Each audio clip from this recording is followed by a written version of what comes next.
오늘 우리에게 주신 하나님의 말씀은 사도행전 22장 3절에서 21절의 말씀, 신약성경 226면입니다.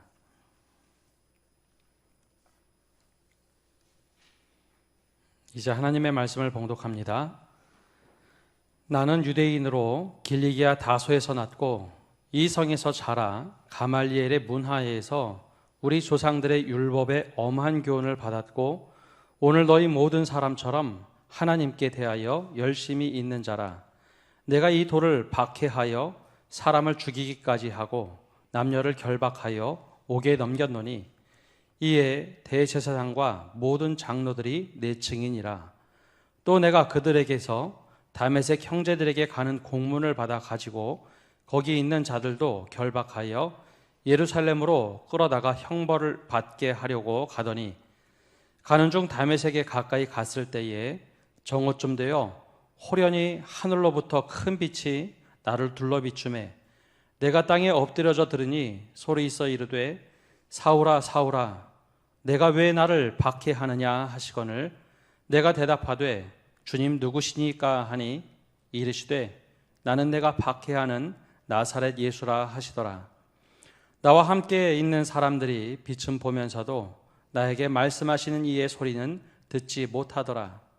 내가 이르되 주님 무엇을 하리이까? 주께서 이르시되 일어나 다메섹으로 들어가라. 내가 해야 할 모든 것을 거기서 누가 이르리라 하시거늘 나는 그 빛의 광채로 말미암아 볼 수 없게 되었으므로 나와 함께 있는 사람들의 손에 끌려 다메섹에 들어갔노라. 율법에 따라 경건한 사람으로 거기 사는 모든 유대인들에게 칭찬을 듣는 아나니아라 하는 이가 내게 와 곁에 서서 말하되 형제 사울아 다시 보라 하거늘 즉시 그를 쳐다보았노라. 그가 또 이르되 우리 조상들의 하나님이 너를 택하여 너로 하여금 자기 뜻을 알게 하시며 그 의인을 보게 하시고 그 입에서 나오는 음성을 듣게 하셨으니 내가 그를 위하여 모든 사람 앞에서 내가 보고 들은 것의 증인이 되리라. 이제는 왜 주저하느냐? 일어나 주의 이름을 불러 세례를 받고 너희의 죄를 씻으라 하더라. 후에 내가 예루살렘으로 돌아와서 성전에서 기도할 때에 황홀한 중에 봄에 주께서 내게 말씀하시되 속히 예루살렘에서 나가라. 그들은 내가 내게 대하여 증언하는 말을 듣지 아니하리라 하시거늘 내가 말하기를 주님 내가 주를 믿는 사람들을 가두고 또 각 회당에서 때리고 또 주의 증인 스데반이 피를 흘릴 때에 내가 곁에 서서 찬성하고 그 죽이는 사람들의 옷을 지킨 줄을 그들도 아나이다. 나더러 또 이르시되 떠나가라. 내가 너를 멀리 이방인에게로 보내리라 하셨느니라. 아멘. 오늘도 하나님의 다함없는 사랑이 우리 예배당 1, 2층 중예배실 또 온라인으로 예배하는 모든 성도들 위해 함께 하시기를 축원합니다. 이번 한 달은 주님을 따르는 사람들 두 번째 시간으로 두 번째 제자가 되는 사람들에 대하여 함께 말씀을 보고 있습니다. 첫 번째 주에는 위로의 격려자였던 바나바를 살펴보았다면 그 바나바를 통해서 세움을 받았던 사울이었던 사도 바울에 대하여 오늘 말씀을 나누고자 합니다. 혹시 여러분들 자기소개서를 써본 일이 있으십니까?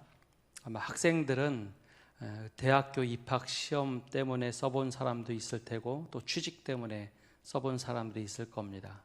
보통 취직할 때 나를 소개하고자 자기소개서를 쓰게 됩니다. 근데 처음으로 자기소개서, 즉 자소서를 쓰게 되면 도대체 무슨 말을 적어야 할까 생각을 하게 되죠. 근데 일반적으로 자소서를 쓸 때는 자신의 생각, 짧지만은 철학관을 담게 되어 있습니다. 내가 이것을 강조하는 것, 그것이 바로 내 생각의 표현이기 때문이죠. 물론 상대방이 알아듣도록 관심 있는 것을 쓰기 마련입니다.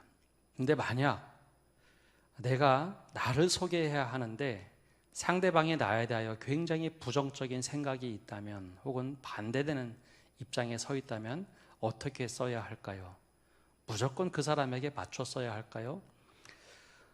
만약에 내 정체성이 분명하다면 그것과 상관없이 나는 이런 사람입니다 라고 당당하게 글을 써내려 갈 겁니다. 오늘은 사도 바울이 자신의 정체성에 대해서 내가 왜 이렇게 살고 있는가 표현하는 말씀을 읽었습니다. 나는 이런 사람입니다. 바로 사도 바울이 자신을 소개할 때 어느 서신서든지 나는 예수 그리스도의 종입니다 라고 하며 자신을 소개합니다. 당시 종이라는 것 그렇게 좋은 표현이 아닙니다. 우리 시대는 종이라는 개념이 사라졌지만 당시만 하더라도 주인이 있고 주인의 말에 따라 사는 삶, 주인의 명령에 따라 사는 삶이 종입니다. 따라서 종은 무시해도 되는 그런 사람이죠. 그런데 교육을 많이 받고 넉넉하게 살던 사도 바울은 늘 자신을 표현할 때 나는 그리스도의 종 되었습니다 라고 자신을 소개합니다. 한 번도 부끄러워하지 않았고 늘 당당하게 이 표현을 사용하곤 합니다. 그렇다면 내가 왜 그리스도의 종이 되었는가? 바로 자기 일생을 한 문장으로 표현한 것이 오늘 말씀입니다. 과연 어떤 상황에서 이런 이야기를 하게 되었을까요? 그 현장으로 좀 들어가 보겠습니다. 지금 바울은 수많은 유대인들 앞에서 연설을 하고 있습니다. 안티오니오 요새라는 예루살렘 성전 옆에 붙어있는 망루에서 사람들을 향하여 이야기하죠. 이것은 사울이 어떤 권력을 가져서 특별한 기회 때문에 연설하는 것이 아닙니다. 사람들이 사울을 잡아다가 죽이려고 로마 군인들에게 넘겼습니다. 그런데 그가 유창하게 헬라어를 말하자 이 로마 군인 천부장이 그에게 변론을 하도록 기회를 줍니다. 그래서 망대에 올라가서 유대인들에게 말하라. 그래서 오늘 사도 바울, 즉 사울은 아주 유창한 히브리어로 모든 사람들, 아람어로 그들에게 말하기 시작합니다. 그 말의 주제는 특별히 세 가지로 되어 있습니다. 나는 원래 어떤 사람이었고, 나는 어떤 변화를 겪었으며, 나는 지금 왜 이렇게 살아가고 있는가. 크게 세 주제를 가지고 자신을 소개하고 있습니다. 제일 먼저 말했던 것이 바로 3절에 등장합니다. 어떤 사람이었는지 자랑을 하는데요. 함께 읽어보겠습니다. 나는 유대인으로 길리기아 다소에서 났고 이 성에서 자라 가말리엘의 문하에서 우리 조상들의 율법의 엄한 교훈을 받았고 오늘 너희 모든 사람처럼 하나님께 대하여 열심히 있는 자라.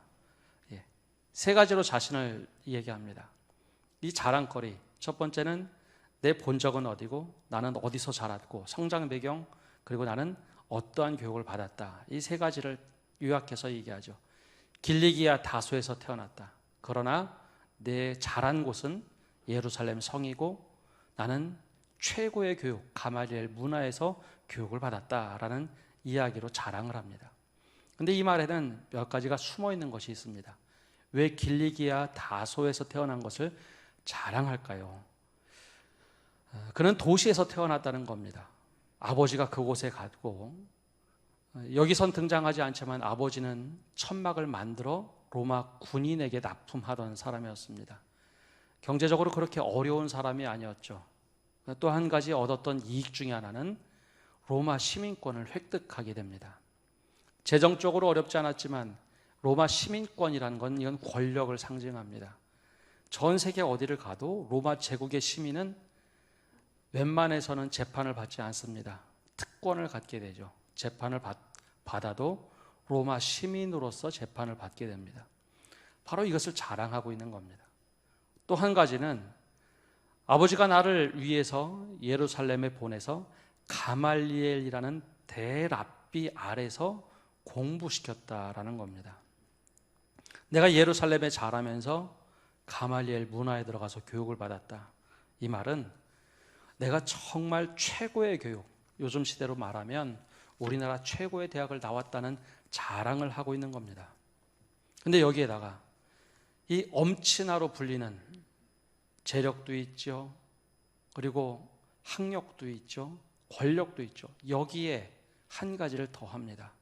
나는 여러분들처럼 하나님께 대하여 열심히 있는 자라. 요즘에 엄친아라고 불리는 사람들의 단점 하나가 있습니다. 계획된 삶을 다 짜준 삶을 살다 보면 열정이 빠졌다라고 하는데, 이 사도 바울은 달랐습니다. 열정이 대단했던 사람입니다. 그러니 지력도 갖췄죠, 학력도 갖췄죠, 혈연 모든 것 다 갖춘 데다가 열정까지 더 있습니다. 내 인생을 내가 계획해서 철저하게 살아왔던 사람, 그 사람이 바로 사도 바울, 나라고 소개를 하고 있습니다. 얼마나 사람들 눈에 많이 띄었을까요? 모든 것을 갖추고 있는 사람. 그런데 어느 날 그에게 또 한 번의 기회가 찾아옵니다. 특별한 기회. 4절과 5절 말씀에 나옵니다. 제가 이번에 읽어보겠습니다. 내가 이 돌을 박해하여 사람을 죽이기까지 하고 남녀를 결박하여 옥에 넘겼노니 이에 대제사장과 모든 장로들이 내 증인이라.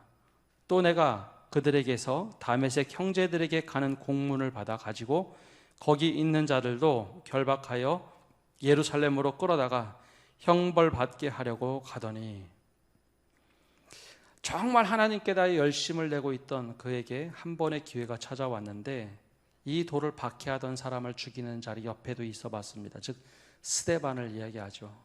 스데반이 죽을 때 옆에 지키고 있던 사람. 그러자 모든 사람들이 바울을 주목합니다.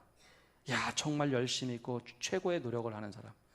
대제사장도 장로들도 그를 주목해서 바라봅니다. 즉 그들에게 인정받을 만한 한 가지 일이 있습니다. 이 다메섹, 다마스커스라는 곳에 가서 예수 믿는 예수쟁이들을 붙잡아 오면 이제는 자신의 인품이나 모든 것이 하나 더 성숙하고 인정받을 만한 그런 기회입니다. 그래서 남들은 가지 않았지만 대신 본인이 대제사장과 장로들에게 찾아가서 공문을 받아 다메섹으로 떠납니다. 다메섹이 가까운 곳이 아닙니다. 뭐 옆 동네가 아니라 적어도 250km 떨어진 곳, 장정거리로 일주일을 걸어가야 되는 그곳으로 그가 달려갑니다. 이 기회만 잡으면 자기가 사람들에게 인정받을 만한 그런 일이었죠. 그가 그렇게 모든 최선을 다해서 하던 도중, 그때 바로 우리가 알고 있는 것처럼 예수님을 만나게 됩니다. 아니, 만났다기보다는 예수님이 그를 다메섹 가는 길에 찾아오십니다. 조금 더 정확하게는 그곳에서 기다리고 계셨죠. 나 좀 만나자. 그때 그는 대낮 가장 뜨거운 날, 그 빛이 강함에도 불구하고 큰 빛을 봅니다. 그리고 하나의 음성을 듣게 되죠. 그것이 6절부터 8절까지 기록되어 있습니다. 호련히 하늘로부터 큰 빛이 나를 둘렀고 음성이 들리기 시작하는데, 사울아 사울아 내가 어찌하여 나를 박해하느냐. 사울아 사울아 내가 어찌하여 나를 박해하느냐. 그리고 또 주님께 물어보니 이렇게 말씀하십니다. 나는 내가 박해하는 나사렛 예수라. 과연 이게 도대체 무슨 말일까요? 나는 정말 하나님을 위하여 최선을 다하고 노력을 하고 열심을 내고 사람들에게 인정받으려고 최선을 다했는데, 그 최선의 결과 주님께서 나타나셔서 왜 나를 박해하느냐라고 말씀하십니다. 좀 순화해서 얘기하면, 네가 하는 행동이 나를 아프게 하는구나, 내 열심이 나를 슬프게 하는구나 라는 음성을 듣게 됩니다. 굉장히 낯선 음성.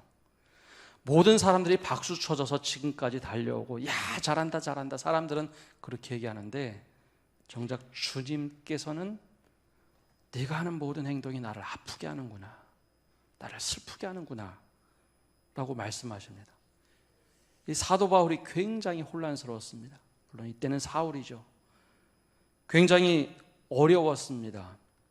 그렇다고 어느 누구와도 대화할 수가 없었습니다. 9절 말씀을 보면, 나와 함께 있는 사람들이 빛은 보면서도 나에게 말씀하시는 이의 소리는 듣지 못했다라고 되어 있죠. 나에게만 지금 하시는 말씀입니다.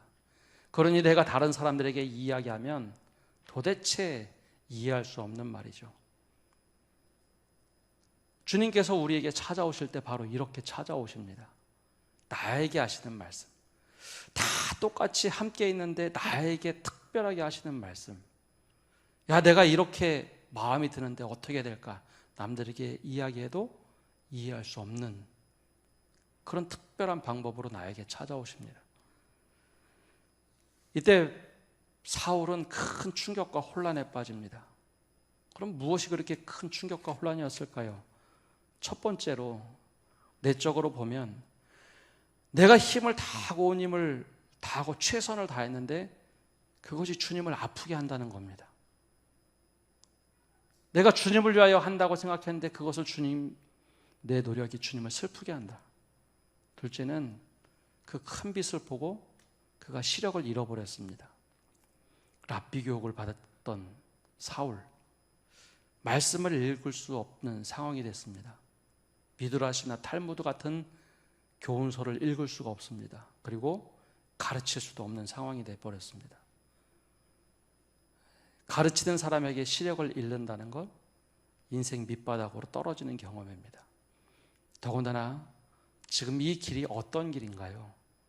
이 길만 잘 다메섹으로 가서 성공하면, 예수쟁이들 잡아다가 예루살렘에 가다다 놓으면 다들 인정하고 박수 쳐줄 그럴 만한 절호의 기회인데 이제는 그 약속을 깨뜨리게 됐습니다. 대제사장과 장로들에게 면목이 없을 만한 상황이 되어버렸습니다. 그러니 사울에게는 가장 큰 충격이죠. 우리의 삶에 이렇게 승승장구할 때 주님이 찾아올 때가 있습니다. 근데 그 승승장구가 내 뜻으로 가득한 교만일 때, 혹은 가장 밑바닥에 있을 때 주님이 찾아오십니다. 우리는 주님을 만나는 시간 하면 늘 행복하고 감사의 시간이라고 생각하지만 때론 사울처럼 내가 교만으로 가장 충만해 있을 때, 혹은 가장 밑바닥에 있을 때 주님이 찾아오시는 그럴 때가 있습니다. 야곱도 그랬고요, 엘리야도 그랬습니다. 가장 인생의 밑바닥에 처했을 때, 무기력해서 내가 아무에게도 말할 수도 없고 할 수도 없다라고 생각될 때 주님이 찾아오셨습니다. 이것이 바로 사도 바울에게 있던 과거의 종말이었습니다. 그런데 이상한 변화가 생깁니다. 아주 특별한 일이 본인에게 생겼어요. 그것이 10절에 기록된 말씀입니다. 제가 한번 읽어보겠습니다. 내가 이르되 주님 무엇을 하리이까? 주께서 이르시되 일어나 다메섹으로 들어가라. 내가 해야 할 모든 것을 거기서 누가 이르리라 하시거늘. 무엇이 특별했을까요? 이 말씀만 보면 주님이 그냥 말씀하신 것인데, 지금까지 사울이 달려왔던 인생은 내가 열심히 노력하고 내 판단으로 하고 사람들의 이야기를 듣고 달려왔던 시간입니다. 근데 시력을 잃고 인생의 나락으로 떨어지고 아무것도 할 수 없자 비로소 주님의 음성이 들리기 시작하더라라는 것이죠. 그 전에는 내 생각대로 했으면 됩니다. 내가 노력하고 내가 최선을 다하면 하나님께서 기뻐하시겠지, 대제사장과 장로들에게 잘 보이면 하나님이 기뻐하시겠지라는 생각으로 달려왔는데, 그 전에는 듣지 못했던 낯선 음성, 나는 내가 핍박하는 예수라부터 시작해서 오늘 주님께서 들려주시는 말씀, 다메섹으로 일어나 다메섹으로 들어가라. 맞습니다. 나는 원래 내 계획으로는 다메섹으로 들어가는 겁니다. 그래서 예수쟁이를 잡아 돌아가는 게 목적인데, 주님께서도 동일하게 말씀하시는데 처음으로 들린 주님의 음성입니다. 같은 것 같으나 완전히 다른 것. 시력을 잃어버리자 처음으로 오롯이 주님의 음성만 들립니다. 그 전만 하더라도 사람들의 환호, 사람들의 기대, 내 노력으로 살았던 사도 바울인데 완전히 무기력해져 예상치 못하게 주님의 음성이 들려옵니다. 그렇다고 누구와 상의할 수도 없고 누구와 논의할 수도 없는 그런 상황에서 주님의 음성이 들리더라라는 겁니다. 우리 인생에도 이런 경우가 종종 있습니다. 아무것도 할 수 없다라고 생각이 될 때, 마음이 무너졌을 때, 그때 비로소 들려오는 주님의 음성들이 있습니다. 내가 잘 이해하지 못했던 그 음성이 주님의 음성일 경우가 대부분입니다. 그때 바울이 큰 변화를 경험합니다. 과거와 단절하는 경험. 그때 주님께서 말씀하신 것처럼 한 사람을 보내줄 건데 그 사람을 따라서 해봐라. 듣지도 못했던, 잘 알지도 못했던 아나니아라는 사람이 와서 그에게 말을 걸고 먹을 것을 주고 3일 후에 그의 눈을 뜨라라고 말하자 떠보니 아나니아라는 사람이 보입니다. 그가 이렇게 권면을 하며 이야기해 줍니다. 14절에서 16절까지 이렇게 얘기합니다. 하나님이 너를 택하셨다. 하나님이 너를 택하셨다. 지금까지 너는 사람들에게 인정받고 싶어 했지만 이제는 하나님이 너를 택하셨다. 그리고 그 뜻을 알게 하기 위하여 하나님께서 음성을 듣게 하셨다. 사도 바울은 그것을 몰랐습니다. 내가 열심히 노력하고 최선을 다하면 된다고 생각했는데 아니요. 사람에게 인정받는 것이 아니라 너는 나에게 택함을 받고 내 음성을 듣고 따라가라는 겁니다. 그래서 이제는 내 증인이 되라. 내가 내 증인이 되라. 그러니 이제는 과거를 버리기 위하여 세례를 받고 죄를 씻으라라고 말을 해줍니다. 그때 이 랍비로 늘 남을 가르치던 이 사울이 아나냐라고 불리는 낯선 사람에게 세례를 받습니다. 그 옛사람이 다 죽고 새 사람이 되는 이 세례를 처음으로 받게 됩니다. 항상 랍비로 살아가서 남을 가르치는 것은 익숙했지만 누군가에게 도움을 받는다는 것 있을 수 없는 일인데 주님의 음성을 따라 사는 첫 발걸음을 내딛게 됩니다. 그것도 주님께서 말씀하신 것처럼 사람의 이야기, 사람을 붙여줄 테니 그를 따라서 행하라. 처음으로 그가 사람의 뜻을 따라서 하나님께서 주신 그 뜻을 따라서 행합니다. 후에 사도 바울은 편지를 보내며 이런 얘기를 합니다.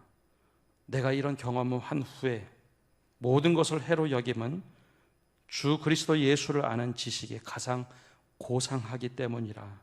내가 그를 위하여 모든 것을 잃어버리고 배설물로 여김은 그리스도를 얻었기 때문이라. 자신의 경험을 가지고 얘기합니다. 내 노력과 최선을 다하면 다 되는 줄 알았는데 그것이 아무것도 아니군요. 내가 배설물로 여기겠다. 그리고 나서 보니 하나님의 향한 열심은 잘했으나 바른 지식이 없었다라고 로마 교회에 편지를 보내며 말을 하고 있습니다. 주님은 이것 한 번으로 끝내지 않았습니다. 사울이 혹시 못 따를까 봐 한참 후에 그가 예루살렘에 올라갔을 때 다시 한번 예루살렘 성전에서 그에게 말씀을 하십니다. 야, 너는 내 증인이 되어야겠다. 너는 이제 이방인에게로 가라 말씀하시며 그에게 새로운 소명을 주십니다. 사도 바울은 내 계획과 뜻이 분명히 있던 사람입니다. 내 노력으로 다 이룰 수 있다고 생각했던 사람입니다. 그런데 정작 자신의 계획과 뜻은 하나님의 뜻과 계획을 받을 수 없는 작은 그릇이었고 잘못된 그릇이었다라는 것을 비로소 깨닫습니다. 그리고 자기의 그릇 깨지는 경험을 통해서 하나님께서 주신 계획과 꿈을 받게 됩니다. 아프죠. 힘들죠. 그것을 위해서 열심히 노력하며 달려왔는데 그것 깨뜨리는 것 쉬운 일이 아니었습니다. 그런데 그렇게 고통스러운 시간 후에 주님의 음성을 듣고 따르는 그리스도의 종이 되었다라고 자신을 죽이려 하는 수많은 사람들 앞에서 오늘 이 말씀을 자기 소개하며 이야기하고 있습니다. 어찌 보면 간증이죠. 오늘 말씀을 통해 우리에게 들려주시는 음성이 있습니다. 우리에게는 각자 개인의 꿈과 비전이 있습니다. 계획도 있습니다. 내가 노력으로 다 이룰 수 있다고 생각합니다. 그런데 그 계획이 한 번이라도 주님께 묻고 내가 이렇게 달려왔는지 오늘 말씀은 우리에게 질문하고 있습니다. 때로는 우리가 세웠던 계획과 꿈이 하나님을 슬프게 하거나 아프게 할 수 있다는 것입니다. 사울처럼 정말 내가 하나님을 잘 알고 있고 하나님을 믿는다고 했던 그 계획과 꿈이 하나님을 아프게 할 수 있습니다. 그때 비로소 주님께서 우리를 찾아오실 때 우리의 계획과 우리의 꿈이 깨어질 때가 있습니다. 정말 아플 수 있어요. 인생이 허무하게 느껴질 수도 있습니다. 그런데 주님께서 그의 음성을 듣고 한 걸음 내디딜 때 내 꿈은 사라진 것처럼 보이지만 오히려 주님의 원대한 계획과 꿈을 우리들에게 선물로 주십니다. 바울은 유대인들을 위한 선생이 되기를 원했습니다. 그러나 하나님께서 바라셨던 것은 유대인을 위한 것이 아니라 유대인을 넘어 온 세계에 복음을 전하는 전도자가 되기를 원하셨습니다. 바울은 말씀을 가르치는 랍비가 되기를 원했지만 주님은 말씀만이 아니라 복음을 전하는 전도자가 되도록 만드셨습니다. 바울은 대제사장과 장로들에게 인정을 받는 그런 사람이 되기를 원했지만 주님께서 원하신 것은 모든 사람에게 복음을 전하며 그들에게 인정받는 사도가 되기를 원하셨습니다. 바울은 예루살렘을 자랑스럽게 여기며 여기를 떠나기를 원치 않으셨지만 주님께서 원하신 것은 예루살렘을 떠나 로마로, 서바나로, 소아시아로, 유럽으로 가서 복음 전하기를 원하시며 그 꿈을 이루어가도록 만드셨습니다.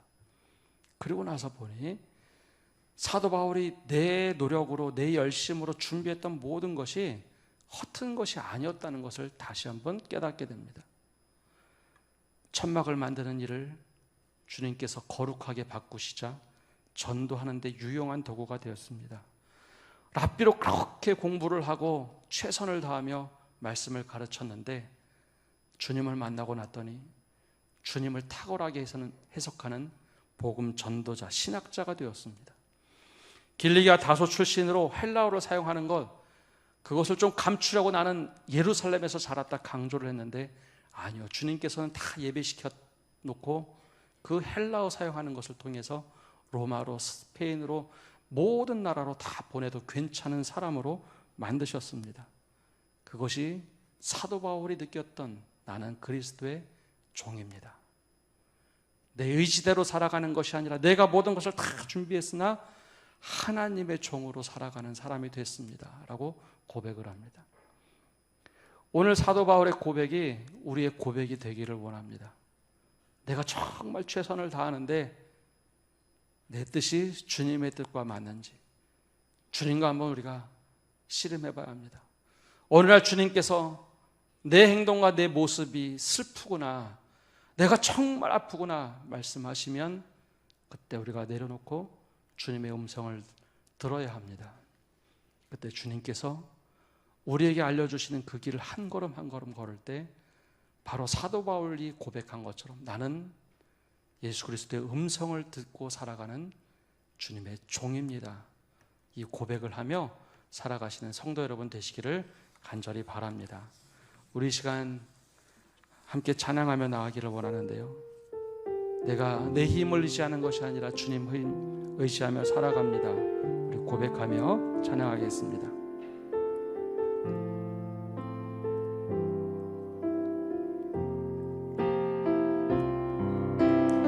이 세상을 살아가는 동안에 나의 힘을 의지할 수 없으니 기도하고 낙심하지 말 것은 주께서 참 소망이 되심이라. 주의 길을 걸어가는 동안에 주의 길을 걸어가는 동안에 세상의 것 의지할 수 없으니 감사하고 낙심하지 말 것은 주께서 참 기쁨이 되심이라. 하나님의 꿈이 나의 비전이 되고 예수님의 성품이 나의 인격이 되고 성령님의 권능이 나의 능력이 되길 원하고 바라고 기도합니다. 하나님의 꿈이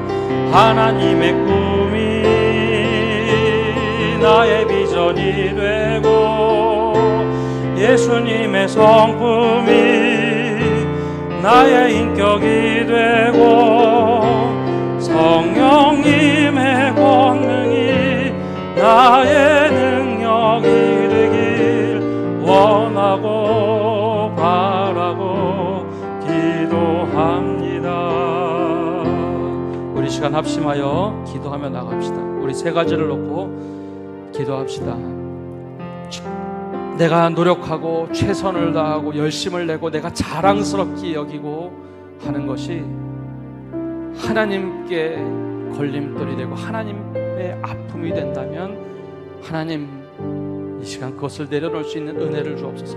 인생 밑바닥에서 하나님 이제는 그것을 내려놓는 그 순간 인생 밑바닥에서 주님의 음성을 듣게 해달라고 기도합시다.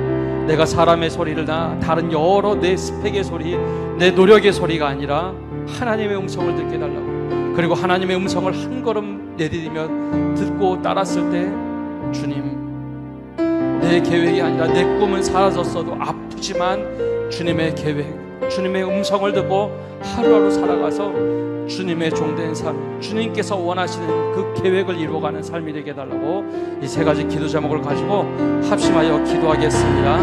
하나님 아버지, 이 시간 기도하며 나갑니다. 우리가 내 인생을 내가 혼자 살아온다고 생각을 했습니다. 이것만 하면 하나님이 기뻐하신다고 생각했습니다. 내가 잘 되면 기뻐하신다고 생각을 했습니다. 내가 사람들에게 인정받고 내 노력을 통하여 인정받는다고 생각을 했습니다. 이것이 주님께 걸림돌이 될 수 있다는 것을 하나님 주님을 아파하게 하는 것이 될 수 있음을 깨닫게 하여 주시옵소서. 이제는 주님의 음성을 듣고 살아가시는 저희가 되게 하여 주옵소서.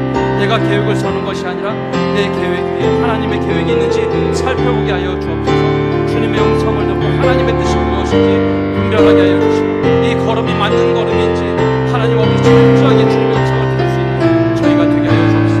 인생의 밑바닥이 있으니까 주님의 음성을 듣게 하여 주옵소서. 지금까지는 사람의 소리를 듣고 내 생각을 따라 살았다면 이제는 주님의 음성을 한 걸음 내디딜 때 하나님 아버지 그것이 맞다고 하나님의 음성을 듣고 살아갈 수 있는 저희 되도록 은혜 내려 주시옵소서.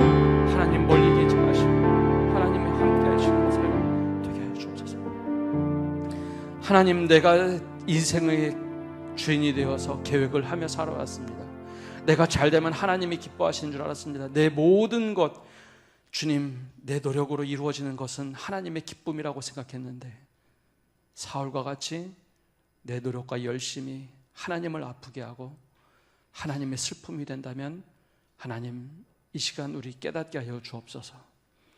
하나님, 우리가 깊은 좌절에 있을 때 아무것도 의지할 수 없을 때 바로 그때 주님께서 들려주시는 음성 듣게 하여 주옵소서.